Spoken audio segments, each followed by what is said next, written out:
प्रस्तुत पद कवि तुलसीदास द्वारा रचित महाकाव्य रामचरितमानस के बालकांड के अंतर्गत राम लक्ष्मण परशुराम संवाद से लिया गया है। जैसा कि शीर्षक से ही है पता चलता है कि राम लक्ष्मण परशुराम संवाद। इस पद में उस समय का वर्णन है जब राजा जनक ने अपनी सुपुत्री जानकी के लिए स्वयंवर रचा था और उसमें शिव के एक प्राचीन भारी धनुष पर प्रत्यंचा चढ़ाने का प्रस्ताव रखा गया था। ऐसी शर्त रखी गई थी। उस धनुष का नाम पिनाक था। अब मैं पद प्रारंभ करूंगी। नाथ शंभु धनु भंजनिहारा होई है केउ एक दास तुम्हारा। आय सुकाह कहिय किन मोही सुन रिसाई बोले मुनि कोई। सेवक सो जो करेल सेवकाई अरि करनी करी करिय लड़ाई। सुनहु राम जहि शिवधनु तोरा सहस्र बाहु समसो रिपु मोरा।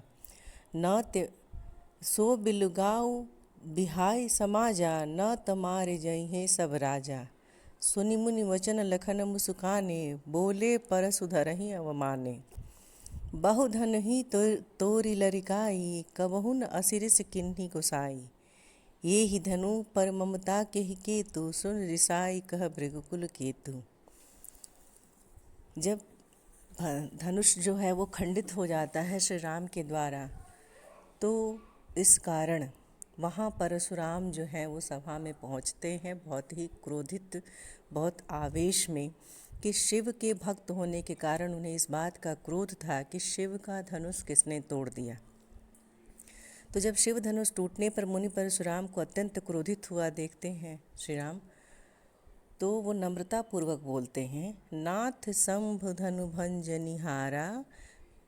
कहते हैं कि हे नाथ, शिव के धनुष को तोड़ने वाला होई है केउ एक दास तुम्हारा।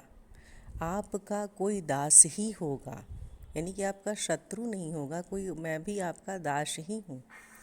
आए सुकाह कहिय किन मोही, क्या आज्ञा है मुझे क्यों नहीं कहते। सुनि रिसाई बोले मुनि कोई। यह सुनकर क्रोधी मुनि क्रुद्ध होकर बोले, सेवक सो जो करे सेवकाई। सेवक वह है जो सेवा का काम करे। अरि करनी करी करी लड़ाई। अरि मतलब शत्रु होता है। शत्रु का करनी, शत्रु का कर्म, शत्रु का काम करने वाले से तो लड़ाई करनी चाहिए। सुनहु राम जेहि शिवधनु तोरा। हे राम सुनो, जिसने शिव जी के धनुष को तोड़ा है। सहस्र बाहु समसो रिपु मोरा, वह सहस्र बाहु के समान मेरा शत्रु है।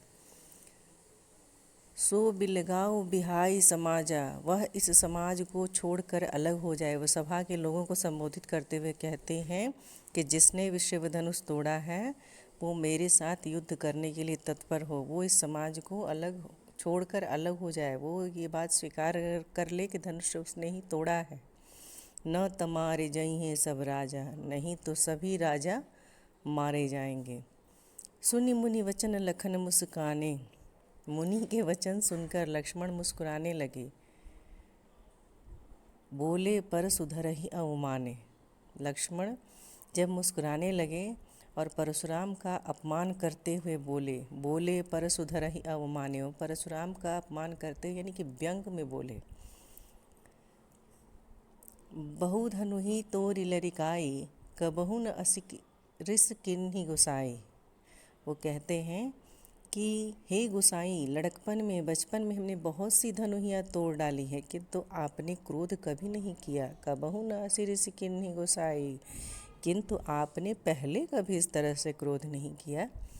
ये ही धनु पर ममता के ही हो तू, इसी धनुष पर इतनी ममता किस कारण से है।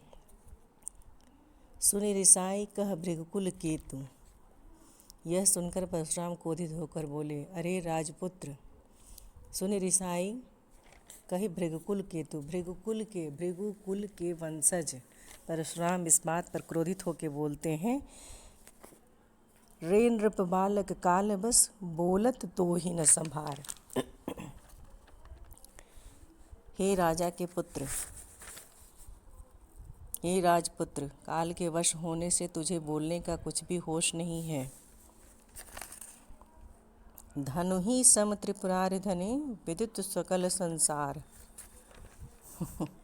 यह कोई सामान्य धनुष नहीं है। सारे संसार में विख्यात शिवजी का यह धनुष क्या सामान्य धनुष के समान है। यहाँ जो भाव पूरे पद में तुलसीदास जी के द्वारा कहा गया है कि यहाँ तुलसीदास ने शिव जी के धनुष भंग होने पर परशुराम जी के क्रोधित होने, राम की विनम्रता और शीलता तथा लक्ष्मण की उत्तेजना को प्रकट किया है। राम परशुराम लक्ष्मण संवाद एक रोचक प्रसंग सहस्रबाहु समसो रिपुमोरा, इसमें उपमा अलंकार है।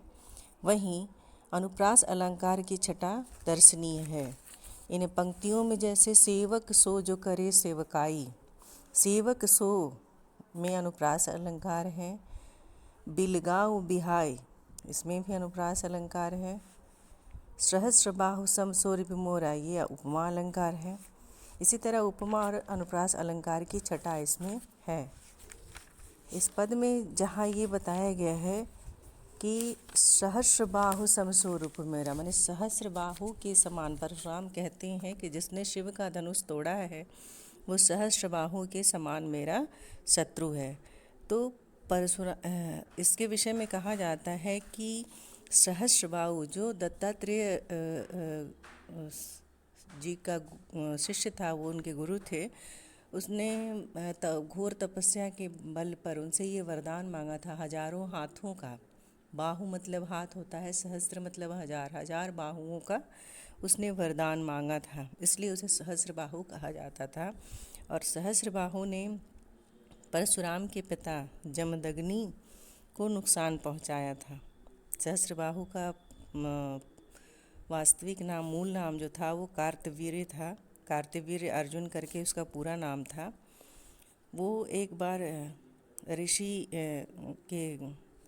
ऋषि जमदग्नि यानी कि जो परशुराम के पिता हैं उनके आश्रम में जाता है, तो वो उसकी बहुत आवा भगत करते हैं, क्योंकि उनके पास एक कामधेनु गाय है जो हर तरह की इच्छा पूर्ण करती है। और सहस्रबाहु उस कामधेनु पर, उस गाय पर मोहित हो जाता है, उनसे मांगने लगता है, वो नहीं देते हैं तो वो बलपूर्वक उस गाय को लेकर चला जाता है। इस कार्य की ऋषि जमदग्नि ने बहुत निंदा की। कामधेनु गाय का अपहरण करने के कारण क्रोधित परशुराम ने सहस्रबाहु का वध कर दिया। इस कार्य की ऋषि जमदग्नि ने बहुत निंदा की और परशुराम को प्रायश्चित करने को कहा। उधर सहस्रबाहु के पुत्रों ने क्रोध में आकर ऋषि जमदग्नि का वध कर दिया। इस पर पुनः क्रोधित होकर परशुराम ने पृथ्वी को क्षत्रिय विहीन करने की प्रतिज्ञा की और उन्होंने कर भी दिया। तो वो क्षत्रियों से शत्रुता निभाते हैं। अगला पद है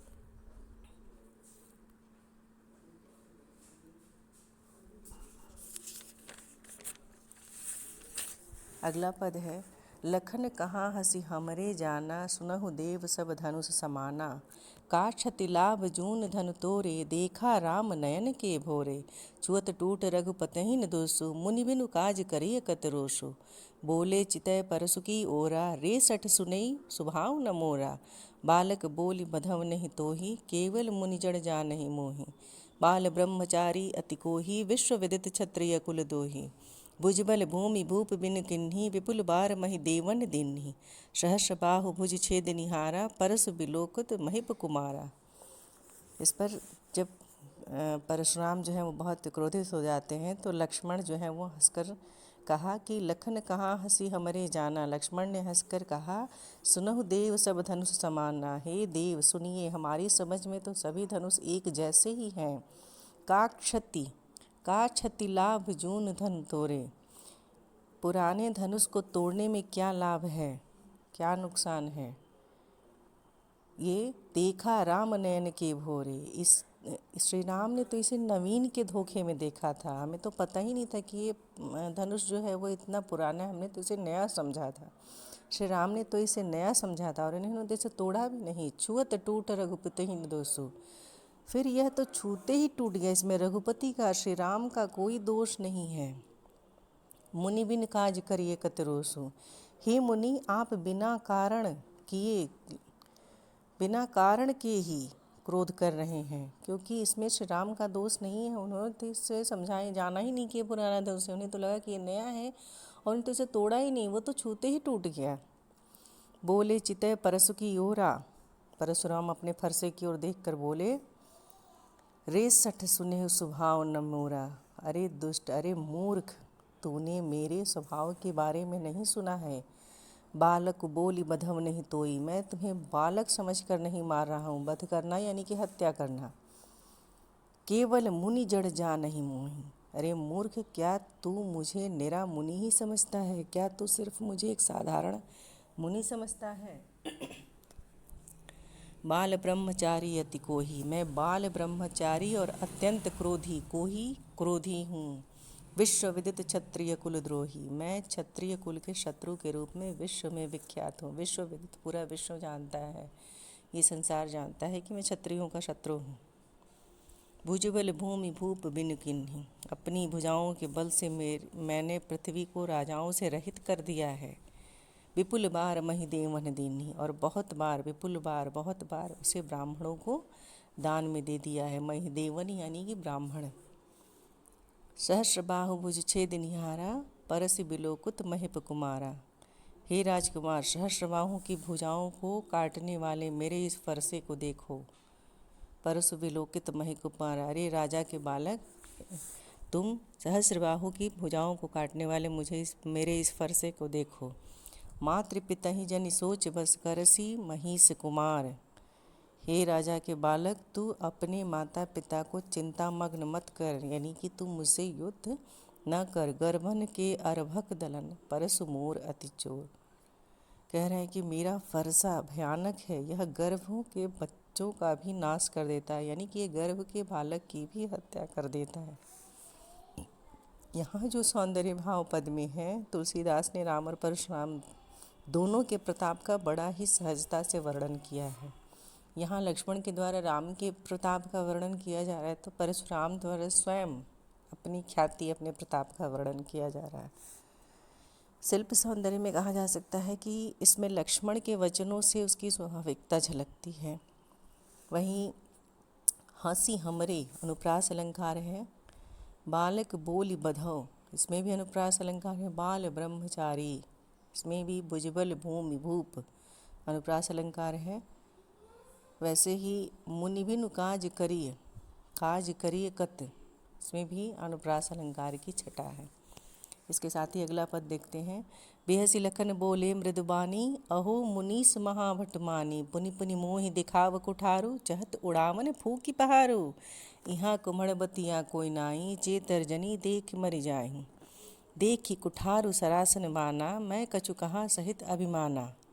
भृगुसुत समुझ जनेऊ बिलोकी, जो कछु कहूँ सहो ऋषि रोकी। सुर महिसुर हरिजन अरुगाई, हमरे कुल इन पर न सुराई। बधे पाप अपकीरति हारे, मारत हूँ पापरिह तुम्हारे। कोटि कुलिस सम वचन तुम्हारा, व्यर्थ धरहूँ धनुबानु कुठारा। जो बिलो की अनुचित कहेऊ, क्षमहु महामुनि धीर।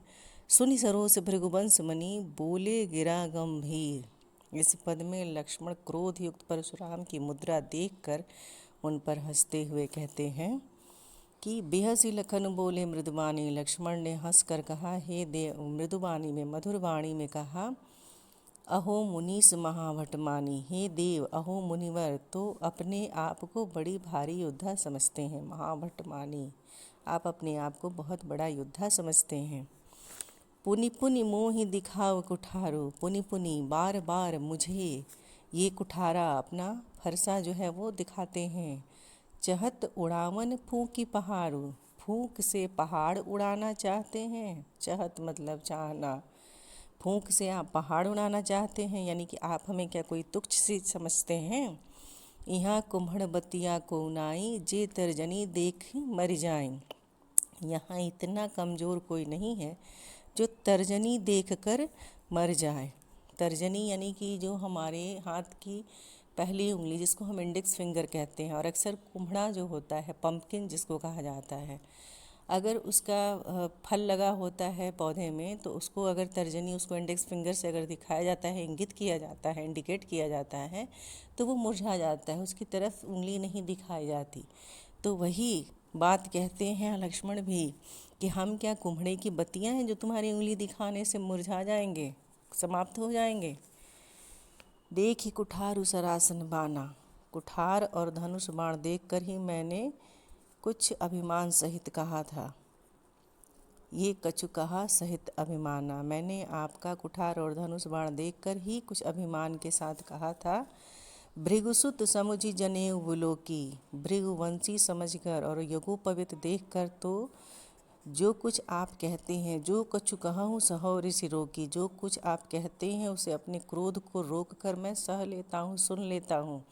यानी कि आपको भृगुसुत, भृगुवंश का समझ के और आपका जनेऊ देखकर, आपको ब्राह्मण समझकर आप जो भी अनर्गल बोलते हैं उसको मैं अपने क्रोध को रोक कर सुन लेता हूँ, क्योंकि ब्राह्मण पर क्षत्रिय जो है वो वार नहीं करते, आक्रमण नहीं करते।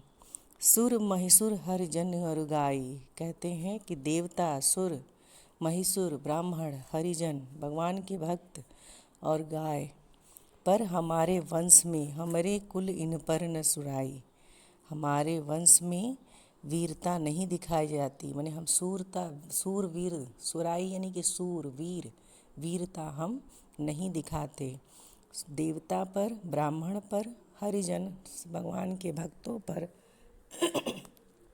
और गाय पर हम अपने शौर्य का प्रदर्शन नहीं करते। बधे पाप अपकीरति हारे, क्योंकि इन्हें मारने से पाप लगता है और इनसे हार जाने से अपमान होता है, अपयश होता है। बधे पाप, इनका वध अगर कर देते हैं हम, इनकी हत्या कर देते हैं तो हम पाप के भागी बनते हैं। अपकीरति हारे, और अगर इनसे हार जाते हैं तो हमारा अपयश, अपकीर्ति होती है।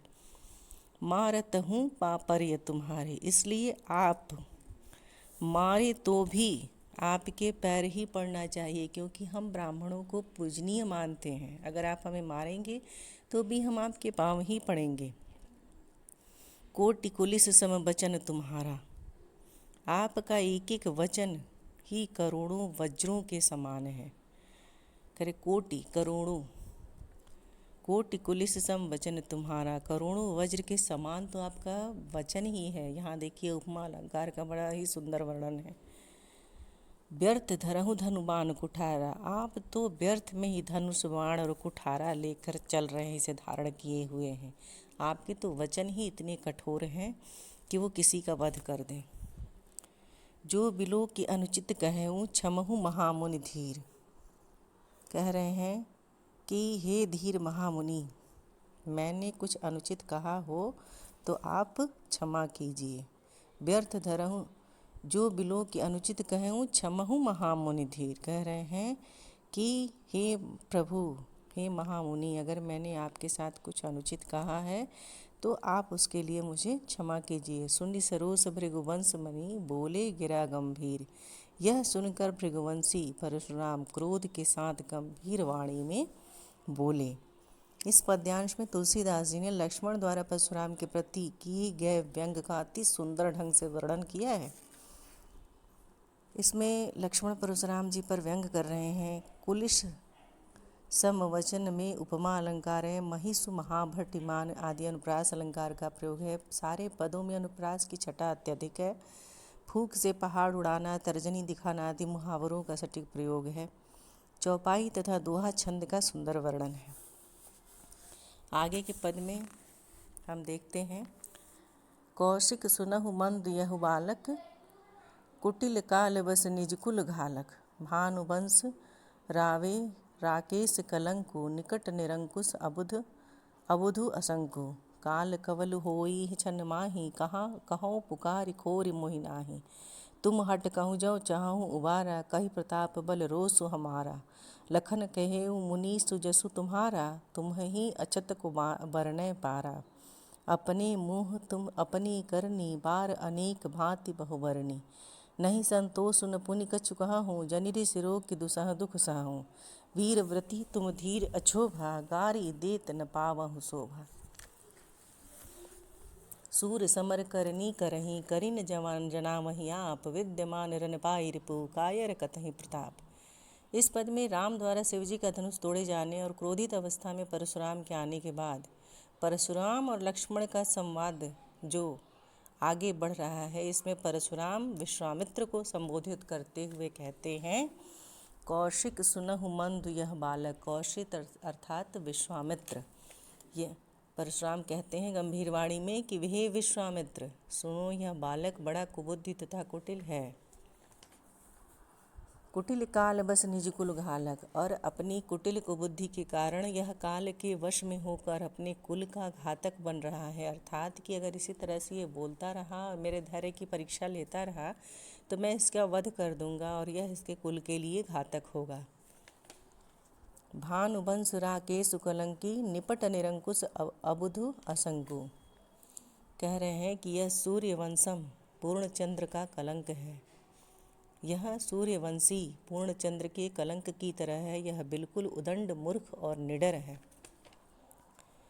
काल कवल होई छन माही, कहो पुकारी खोरी मोहि नाही। परशुराम आगे कहते हैं कि अभी क्षण भर में यह काल का ग्रास हो जाएगा। अभी मैं चाहूँ तो क्षण भर में इसे मृत्यु से भेंट करा सकता हूँ। इसको मृत्यु का यानी कि काल का ग्रास बना सकता हूँ। मैं पुकार कर कह देता हूँ कि फिर मुझे दोष नहीं देना। कहो पुकारी खोरी मोहि नाही। खोरी मतलब मुझे आप दोष मत दीजिएगा, मैंने मेरी उपेक्षा मत करिएगा, निंदा मत करिएगा इस व्यवहार का, क्योंकि ये बालक इसी का पात्र है। तुम हट कहूँ जो चाहूँ बारा, कही प्रताप बलु रोष तुम्हारा।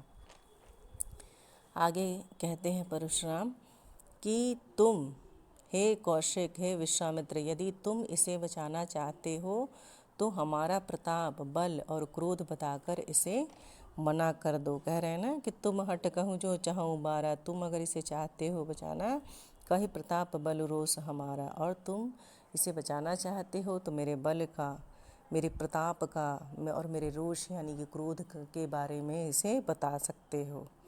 लखन कहे मुनि सुजसु तुम्हारा, तुम ही अछत कहो भरने पारा। फिर लक्ष्मण जी व्यंग करते हुए परशुराम से कहते हैं कि हे मुनि, आपने तो अपने मुंह से ही अपनी करनी अनेक बार वर्णन की है। कहते हैं कि हे मुनि, आपका सुयश, आपके रहते दूसरा कौन वर्णन कर सकता है। आपने अपने मुंह से अपनी करनी अनेक बार वर्णित की है। अनेक बार आपने मुंह से अपनी करनी का वर्णन कर दिया है। लखन कहूँ मुनि सुजस तुम्हारा, तुम ही अशत कहो बरने पारा। तुम्ही ने तो अक्षत बार मैंने अनेक बार इसका वर्णन कर दिया है। अपने मुँह तुम आपन करनी, बार अनेक भांति बहुबरनी। वह कहते हैं कि आप तो अपने मुंह से ही अपनी करनी को बार बार वर्णित किया है, बार बार उसका वर्णन किया है। इतने पर भी अगर संतोष नहीं हुआ है तो नहीं संतोष न पुनि कछु कहूँ, जन ऋषि रोग दुसह दुख सहूँ। अगर इतने पे भी आपको संतोष नहीं हुआ तो फिर कुछ कह डालिए। जन ऋषि रोग दुसह दुख सहूँ। ऋषि मतलब क्रोध। आप अपने क्रोध को रोक कर असह्य दुख मत सहिए। जन ऋषि रोग दुसह दुख सहूँ। वीर व्रती तुम धीर अछोभा, गारी देत न पावहु शोभा। कह रहे हैं कि आप वीरता का व्रत धारण करने वाले, वीर व्रती यानी वीरता का व्रत धारण करने वाले, धैर्यवान और क्षोभ रहित हैं। गाली देत शोभा नहीं देते। आप धीर हैं, गंभीर हैं, इसलिए इस तरह का गाली देते हुए आप शोभा नहीं देते। इस तरह के निम्न कर्म करते हुए आपको शोभा नहीं देता। सूर समर करनी करही, न जनावही आप। कहते हैं कि जो वीर होते हैं, जो शूर होते हैं, वे सिर्फ शत्रु को युद्ध में उपस्थित पाकर उससे युद्ध करते हैं, और जो कायर होते हैं वो अपने प्रताप की डींग हाँकते हैं, यानी कि अपने शौर्य का वर्णन करते हैं। जो वास्तव में शूरवीर होते हैं वो तो अपने शत्रु को, सूर समर, युद्ध में अपने शत्रु को पाते ही उससे युद्ध करते हैं।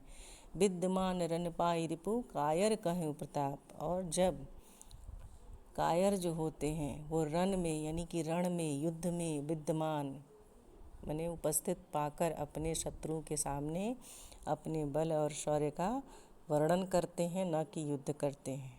कहते हैं कि वे सिर्फ जो वीर होते हैं वे सिर्फ शत्रु को युद्ध में उपस्थित पाकर युद्ध करते हैं, और जो कायर होते हैं वो शत्रु को युद्ध में उपस्थित पाकर अपने प्रताप की डींग हाँका करते हैं, यानी कि वर्णन किया करते हैं। विश्वामित्र ने परशुराम को कौशिक कहकर संबोधित किया है। भानुवंश में राकेश में रूपक अलंकार का प्रयोग हुआ है। प्रत्येक पंक्ति में अनुप्रास अलंकार का सुंदर प्रयोग है। इसमें एक मुहावरे का भी प्रयोग है, जैसे कहा जाता है कि अपनी बढ़ाई स्वयं करना, यानी कि अपने मुँह या मिट्ठू बनना। यहाँ कवि ने बताया है कि परशुराम जी ने लक्ष्मण को भय दिखाना चाहा है, और लक्ष्मण जी के अनुसार वीर योद्धा अपनी वीरता की प्रशंसा करने की अपेक्षा युद्ध भूमि में अपनी वीरता का परिचय देते हैं। इस पद में आगे कहते हैं लक्ष्मण जी, तुम तो काल हाँक जनुलावा, बार बार मोहि लागे बुलावा। सुनत लखन के बचन कठोरा, परस सुधार धरे उकर घोरा। अब जनि देई दोष मोहि लोगो, कटुक बाँधि बालक बध जोगु। अब जनि दोष देई मोहि लोगो, कटु बाँधि बालक बध जोगु। बाल बिलो की बहुत मैं बाँचा, अब यहु मरनिहार भा साँचा। कौशिक कहाँ क्षमीय अपराधु, बाल दोष गुण गनहि न साधु। खर कुठार मैं अकरुण को ही, आगे अपराधी गुरुद्रोही। उत्तर देत छोड़ो बिनु मारे, केवल कौशिक सील तुम्हारे। न त यही काठि कुठार कठोरे, गुरहि उरिन होते श्रम थोरे। गाधिस नु कह हृदय हसी, मुनि ही हरिहरे सूझ। अयमय खाण न ऊख मैं, अजहु न बूझ अबूझ। यहाँ कवि ने लक्ष्मण परशुराम जी के मुख से अपने ही कार्यों के डींगे सुनकर उन्हें कहते हैं कि शूरवीर जो होते हैं वो अपने कार्य का परिचय युद्ध भूमि में दिखाते हैं, है ना। शत्रु को रण क्षेत्र में पाकर अपने शौर्य की प्रशंसा नहीं करते।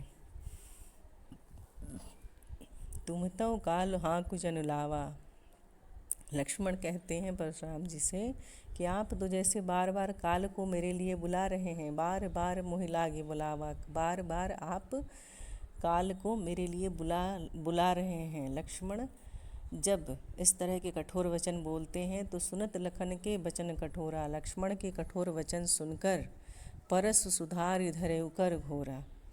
परशुराम ने अपने फरसे को अपने हाथ में ले लिया।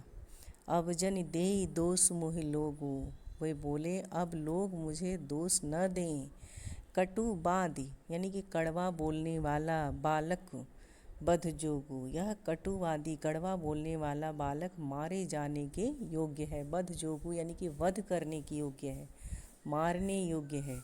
बाल बिलो की बहुत मैं बाँचा, इसे बालक समझकर मैंने बहुत बचाया। पर अब ये मरनिहार भा साँचा, पर अब यह सचमुच मरने को ही आ गया है, यह मरने लायक ही है, अब इसे छोड़ने लायक नहीं है। मैं इसे बच्चा समझकर बहुत देर से छोड़ रहा था, लेकिन ये सच में मारने ही लायक है। कौशिक कहाँ क्षमीय अपराधु, बाल दोष गुण गनहि न साधु। तब बीच में विश्वामित्र जी आते हैं और वो कहते हैं कि अपराध क्षमा कीजिए। कौशिक कहा क्षमीय अपराधु, कौशिक ने कहा, विश्वामित्र ने कहा परशुराम से कि आप अपराध को क्षमा कीजिए। साधु लोग बालकों के दोष और गुणों को नहीं गिनते, बालक दोष गुण गनहि न साधु। जो साधु सन्यासी होते हैं वह बच्चों के, बालकों के दोष और गुण को नहीं गिनते। खर कुठार मैं अकरुण को ही, आगे अपराधी गुरुद्रोही। कहते हैं परशुराम बोलते हैं कि तीखी धार कुठार लिए मैं, दया रहित अकरुण, दया रहित वो क्रोधी, और मेरे सामने यह गुरुद्रोही और अपराधी उत्तर दे रहा है।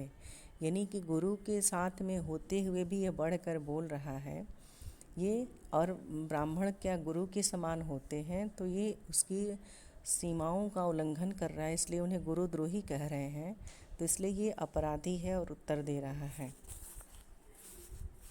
उत्तर देत छोड़ो बिनु मारे, केवल कौशिक सील तुम्हारे।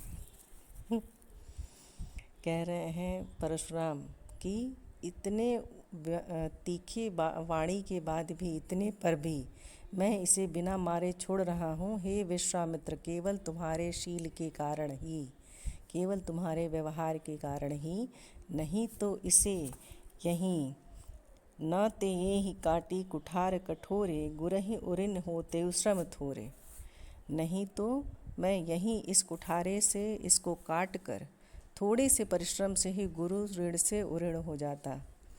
विश्वामित्र जो हैं, इन परशुराम के इस व्यवहार पर मन ही मन मुस्कुराते हैं और मन में ही सोचते हैं इस बात को कि गाधि सुनू कह हृदय हसी, मुनि हरिहरे सूझ। विश्वामित्र मन में हंसकर, हृदय में हंसकर, गाधी के पुत्र विश्वामित्र गाधीशु कि मुनि को हरा ही हरा सूझ रहा है। जैसे कहा जाता है कि सावन के अंधे को सब हरा ही हरा दिखाई देता है, तो वैसे ही मुनि को सब हरा ही हरा सूझ रहा है। किंतु यह लौमय खाड़ है, जिससे गन्ने से बनता है गुड़, तो जिसे वो गुड़ का गोला गुड़ समझ रहे हैं, वो गुड़ नहीं, वो लोहे से बना हुआ गुड़ है। वो ईख के रस से बना हुआ गुड़ नहीं है। जिसे वो बालक और कमज़ोर समझ रहे हैं, वो लोहे की खाड़ की तरह है, गन्ने की खाड़ नहीं है। मुनि अब भी बेसमझ बने हुए हैं, इनके प्रभाव को नहीं समझ रहे हैं। अयमय खाड़ नऊख में अजहु न बूझ अबूझ, यानी कि अभी भी मुनि जो है वो अबूझ बन रहे हैं, वो बूझ नहीं रहे हैं, वो समझ नहीं रहे हैं कि ये बालक जो हैं वो किस तरह के बालक हैं। यहाँ विश्वामित्र के अनुसार भाव यह है कि मुनि परशुराम श्री राम लक्ष्मण को साधारण क्षत्रिय बालक ही समझ रहे हैं। वे उनकी वीरता से अपरिचित हैं, इसी कारण उन्हें तुच्छ समझने की भूल कर रहे हैं। यहाँ पद में जो भाव सौंदर्य है कि कवि तुलसीदास जी ने परशुराम के क्रोध आक्रोश स्वरूप को उकेरा है। परशुराम जी ने लक्ष्मण जी के व्यंग को सुनकर उन्हें मारने के लिए अपनी कुल्हाड़ी उठाते हैं, परंतु विश्वामित्र के प्रति स्नेह के कारण ऐसा नहीं कर पाते। प्रत्येक पंक्ति में अनुप्रास अलंकार का प्रयोग हुआ है। सावन के अंधे को हरा हरा दिखाई देता है, वैसे ही यहाँ कहा जा रहा है कि मुनि को सब कुछ हरिहरे सूझ रहा है। इस तरह की लोकोक्ति का प्रयोग किया गया। लक्ष्मण जी अपने व्यंग से परशुराम जी के क्रोध रूपी अग्नि में घी का काम करते हुए प्रतीत हो रहे हैं, इसलिए यहाँ पे ओज गुड़ का प्रयोग है। जहाँ वीरता का, वीर रस का प्रयोग होता है, वहाँ ओज गुड़ होता है। आगे के पद में कहें लखन मुनिशील तुम्हारा, को नहीं जान विदित संसारा।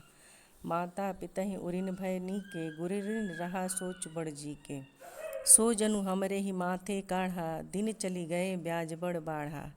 अब अनीय व्यवहरिया बोली, तुरत देव मैं थैली खोली। सुनिकट वचन कुठार सुधारा, हाय हाय सब सभा पुकारा। भृगुबर परस देखा बहु मोही, विप्र विचारि बचौ नृपद्रोही। मिले न कबहु सुभटरन गाढ़े, द्विज देवता घर ही के बाढ़े। अनुचित कहीं सब लोग पुकारे, रघुपति शयन ही लखनु निवारे। लखन उतर आहुति सरिस, भृगुबर कोप कृशान। बढ़त देख जल सम वचन, बोले रघुकुल भान। अब इस पद में जो है कवि उस समय जब संवाद आगे बढ़ता जाता है, लक्ष्मण जी और परशुराम का वाद विवाद बढ़ता जाता है। परशुराम के क्रोध की अग्नि में लक्ष्मण जी जो हैं अपने वचनों से घी डालकर उसे भड़काने का काम करते हैं, तो विश्वामित्र के समझाने पे वो मान भी जाते हैं। तब लक्ष्मण उनके उतावलेपन पर व्यंग करते हैं। कहूँ लखन मुनिशील तुम्हारा, लक्ष्मण ने कहा, हे मुनि, आपके शील को कौन नहीं जानता। को नहीं जान विदित संसारा, यह संसार भर में प्रसिद्ध है। माता पिता ही उरिन भय नीके, आप माता पिता से तो अच्छी तरह से उऋण हो गए। गुरु ऋण रहा सोच बड़ु जी के, अब गुरु का ऋण रहा जिसकी आपको बड़ी सोच लगी है। सो जनु हमरे ही माथे काढ़ा, और आप वह मानो हमारे ही सिर निकाल रहे हैं। दिन चली गए ब्याज बड़ बाढ़ा, बहुत दिन बीत गए इसलिए ब्याज भी बहुत बढ़ गया। करें कि आप माता पिता के ऋण से तो ऋण हो गए हैं, लेकिन आपका गुरु ऋण बचा हुआ है, जो आप हमारे ही सिर काढ़ना चाहते हैं, हमारे द्वारा ही निकालना चाहते हैं। तो जब बहुत दिन हो गया तो उसका ब्याज भी बढ़ गया होगा। अब आनी व्यवहरिया बोली, तुरत देव मैं थैली खोली। अब किसी हिसाब करने वाले को बुलाकर, अब आनीय माने बुलाकर, आनीय मतलब बुलाना, व्यवहरिया यानी कि हिसाब करने वाला, जो ब्याज होता है उसे देशज भाषा में व्यवहरिया कहा जाता है। तो ब्याज को जोड़ने वाले को बुलाकर लाइए, तुरंत देव मैं थैली खोली, तो मैं तुरंत अपनी थैली खोलकर उतना ब्याज सहित जोड़कर आपको दे दूंगा और आप गुरु ऋण से भी मुक्त हो जाएंगे। यह वचन लक्ष्मण जो हैं वो परशुराम की क्रोध की अग्नि को और भड़काने के लिए कहते हैं। सुनि कटु बचन कुठार सुधारा। इतना तो सुनते ही लक्ष्मण के कटु वचन सुनकर परशुराम ने कुठार संभाल लिया। हाय हाय सब सभा पुकारा, और सारी सभा हाय हाय करके पुकार उठी। अब एकदम वह उनके वध करने की मुद्रा में आ गए और सारे लोग लक्ष्मण को बचाने के लिए हाय हाय करके चिल्लाने लगे। भृगुबर परसु दिखा बहु मोही, विप्र विचार बचौ नृप होहि। कह रहे हैं कि लक्ष्मण ने कहा कि हे भृगुश्रेष्ठ, आप मुझे फरसा दिखा रहे हैं, परंतु हे राजाओं के शत्रु, मैं ब्राह्मण समझकर आपको छोड़ रहा हूँ।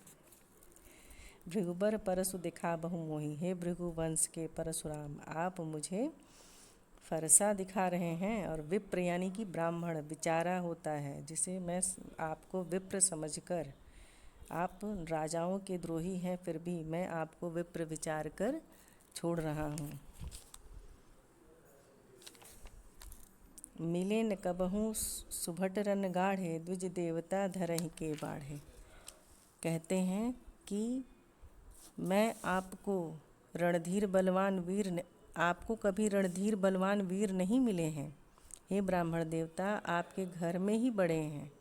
यह सुनकर सब लोग अनुचित कहकर पुकार उठते हैं। मिले न कबहूँ सुभट रन गाढ़े, आपको हमारे जैसा कोई वीर योद्धा रण में नहीं मिला है। द्विज देवता धरहि के बाढ़े, आप अपने ही घर में शेर बने हुए हैं। अनुचित कही सब लोग पुकारे। अब इस पर लोग जो है वो बोलने लगते हैं लक्ष्मण को कि अब ये अनुचित व्यवहार आप कर रहे हैं ऋषि के साथ। रघुपति शयन ही लखन निवारे। तब श्री राम जो हैं वो अपनी आँखों के इशारे से लक्ष्मण को रोकते हैं। तब रघुनाथ ने इशारा करके लक्ष्मण को रोक दिया। लखन उतर आहुति सरिस, भृगुबर को पुकृशान। कह रहे हैं कि लक्ष्मण का वचन जो है वो आहुति के समान है और परशुराम का क्रोध जो है वो अग्नि के समान है। और जब अग्नि में आहुति दी जाती है तो अग्नि और भड़कती है। और इस तरह की स्थिति को देखकर बढ़त देख जलिसम बचन बोले रघुकुल भान। और इस क्रोध रूपी अग्नि को बढ़ता हुआ देखकर उसे शांत करने के लिए मैंने परशुराम के क्रोध रूपी अग्नि को बढ़ते हुए देखकर रघुकुल के सूर्य यानी कि श्री राम जो हैं वो जल के समान शांत करने वाले यानी अग्नि को शांत करने के लिए जल के समान वचन बोलते हैं ताकि इनका क्रोध जो है वो शांत हो जाए। इसमें उपमा अलंकार का बड़ा ही सुंदर वर्णन है कि आहुति सरिस और जल सम वचन।